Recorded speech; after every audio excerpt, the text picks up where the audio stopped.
Jaxon Smith-Njigba has been an absolute menace. And he's basically the focal point when it comes to that offense. And I don't know that anybody anticipated him being to this degree, right? They traded away DK Metcalf, and you were like, it's Jaxon Smith-Njigba and the Pips. And honestly, I think even during the draft, I think people kept trying to put him as just only a slot receiver. Right. Every time you bring, he's only a slot receiver. Well, I don't know hold if that was thought, Figgy. Hold that thought. Go ahead. Yeah, you've heard some of this because I asked you as well, like, is this a thing? So let's do a little bit of an experiment here to illustrate points. Can you pull up the receiving leaders in the National Football League? I'm looking at it right now. All right. I would like you to do a segment that I like to call Reading here, John Lopez. Yes. Who are the leaders? And when as John Lopez goes through this, dear listener, I want you to think about who are the type of receivers that you're seeing at the top Body of type, production. type of role they've played traditionally, all of that. Can I guess? Yes. The first thing I think about is like Justin Jefferson, Jamar Chase. Sure. Just the big body receiver types. And you would be incorrect. Well, kind of correct. I was like, we know that those dudes are tough. Kind of correct. But the number one receiver in the NFL today, as we sit here, is Jaxon Smith-Njigba. I gave you that one. I told you up front that he has been Number been two, cooking. Puka Nacua. Yeah. Which it should be no surprise, and it's actually kind of a surprise. That Was he he's kind number of a slot guy? Did they look at him as a slot guy? I think so. Yeah, we were talking about it when Cooper Kupp was still there. Like, how do you get these guys both activated with both of them seemingly being most productive in that same space? Yeah. 3, George Pickens. All right. From the Cowboys. Big dude. That's a big dude. That's a big That's dude. an outside type of receiver. 4, Emeka Egbuka. Hope he gets well soon. There you go. There's your other Ohio State right there again. Yeah. I guess I got to say I.O. 5. You don't have to. There's no obligation of that. It just leaves you hanging. There's a grammatical term for that you have to finish. Like, you have to finish something if you know it, and you have, like, if I say liberty, liberty, liberty, liberty. Of course, there's a grammatical term where people are just forced to finish. What that I have to look up, and I'll let you guys know. 5, Jamar Chase. Is the 5th leading receiver. Then Amon-Ra St. Brown, 6. Here goes your Justin Jefferson, 7. Drake London. I'm talking about receivers now. Yeah. Drake London. Then Zay Flowers. Yeah, and it was at Amon-Ra St. Brown where I was like, all right, okay, all right. Because for me personally, and I think I've espoused this kind of thought process at some point during our time doing this show together, that I had kind of had a thought about Amon-Ra St. Brown that I was like, I'm not as high as everyone else is on him because I wonder if he is the type of receiver that forces defenses to adjust the way that they play. Yeah. And looking at this, I go, is this a thing? Because if you look at a half decade ago and maybe definitely a full decade ago, the receivers that you think of as the ones who terrify defenses and are the most productive are the Calvin Johnsons of the world, right? Guys that fit that type of mold. Andre Johnson. Andre Johnson. DeAndre 100%. Hopkins. We were just talking about Julio Jones, right? Yeah. Like, those were the ones that you thought of. When you look at a lot of those names, even some of the guys that were like, kind of big body, they get their stuff all over the field. They get their stuff a lot of times in the middle field. They get lined up in the slot. Of course. And we knew that, like, that lineup, but also just the type of guy. Like, those types of guys that you go, hey, man, this is just a slot guy. Also worth noting, not all those guys are the fastest guys in the world either, right? It's not just the pure physical, big body, fast dudes. Like, it is these technicians. It is these dudes that would previously have been looked at as a level of, market inefficiency or what have you, at the top of production in this league. And so I go, is this a thing in the league? Not just, hey, this is a thing that's happening, but what does this say about the league? And how does this translate to the Houston Texans, who have a guy who maybe profiles more as a little bit of the old school style of guy, who, although we're seeing him get a little bit of movement to where he gets in the slot a bit. In fact, the touchdown that he scored a couple weeks ago over the middle of the field, he was the third option in, and he was in the middle, a nice kind of inside route, in-breaker, ball right perfectly on time, placed well at the goal line. But it's like guys are getting the ball in the middle of the field and from these slot positions, and it made me think immediately about Christian Kirk and Jalen Noel. Okay, so this made me think about defenses. Okay, interesting. Because I think what we're looking at here, and hear me out, as people like to say, if you are a big-bodied, sort of not one-trick pony because even players like Nico Collins can move around a little bit. But if you are, by and large, a big-bodied guy on the outside, defenses today can limit you. They can just flat-out limit you. But if you're not, if you can go inside, if you're good off of motion, if you can go outside, if you can you come out of the backfield, that's a lot more pressure on the defense to stop you. By the way, Nico Collins, 38th in receiving right now. Sure. And yeah. Well, let me ask the question. Does that at all concern you or bother you? Do you make anything larger of that, or is that just a little bit. It has to. Right? Because so much in terms of, being the guy, the one proven commodity on this team.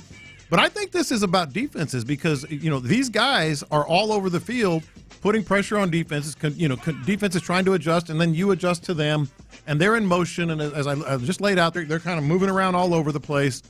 And you can't automatically say, "Oh, there's Nico. Here's the cornerback. Here's the safety. Boom." I think we can limit him. You're not going to limit him a little bit. Yeah. And I think that with anything in sports, when you see something rise, it is a reaction to the other side of football, and particularly in football. Right? We talked about this at one point. The larger trend of maybe seeing more running of the football when you hit, the Iron Dome over top. Shout out to Vic Fangio and all his proverbial sons in the league of everybody putting these too high shells up. And now teams are like, hey, you're getting light. You're playing exclusively nickel. Your safeties are off the ball.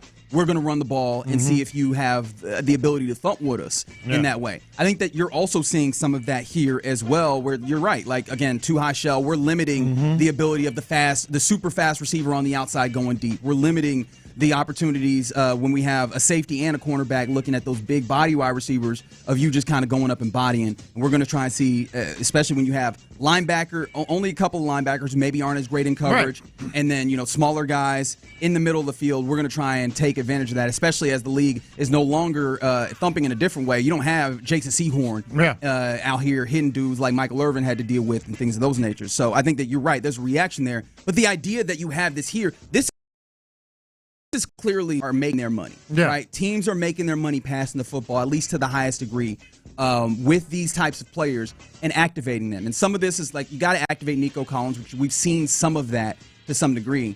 But it does make me go, we should be getting a decent amount of production out of your slot type guys. And you're not. Not yet. You're not. So because even Nico Collins at 38, look at the guys ahead of him. 37, Lad McConkey. Another one of those guys. My guy, Ladarius. Yeah, one of those guys that can move. 36, Deebo Samuel.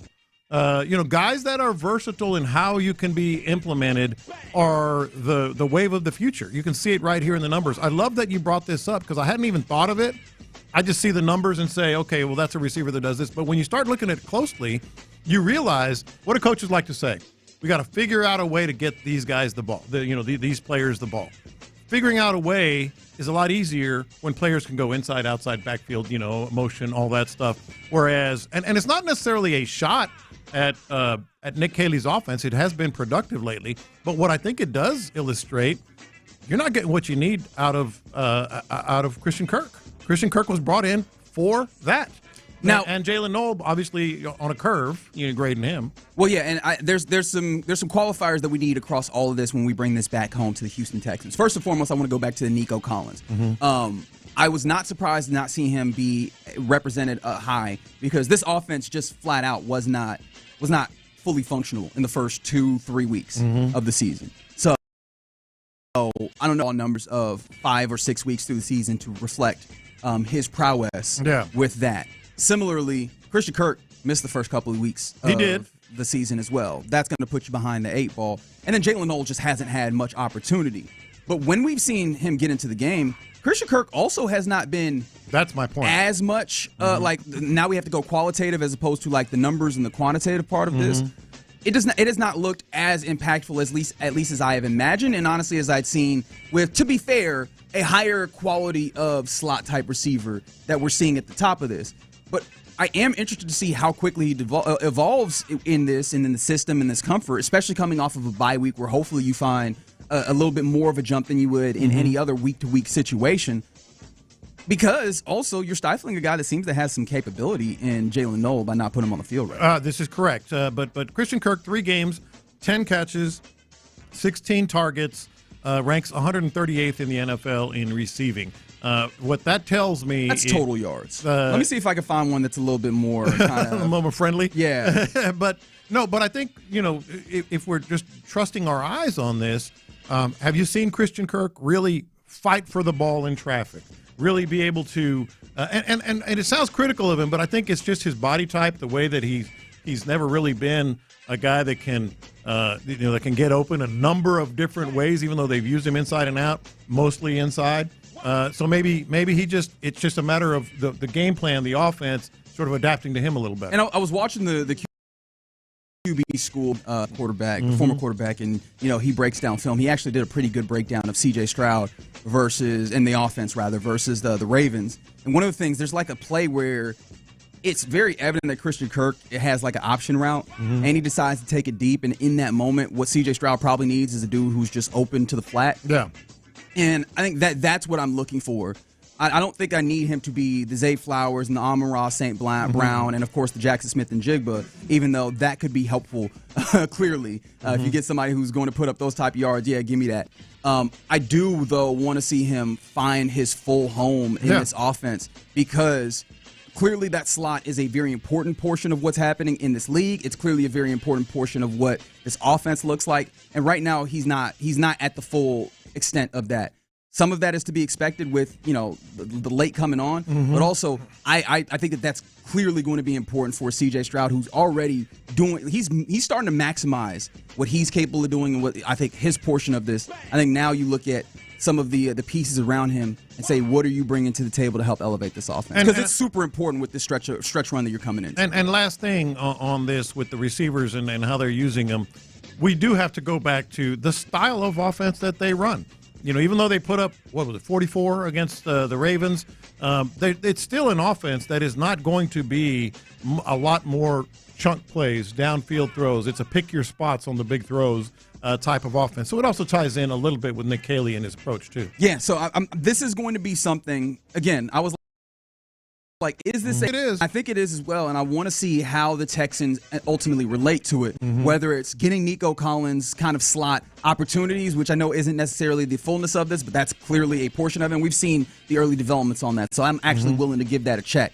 I think also seeing Christian Kirk develop as more of a threat there, and hopefully, I think the thing that we've all been clamoring for, seeing a little bit more Jalen Noel, getting some opportunities there, because this is clearly an effective portion of the NFL at this moment.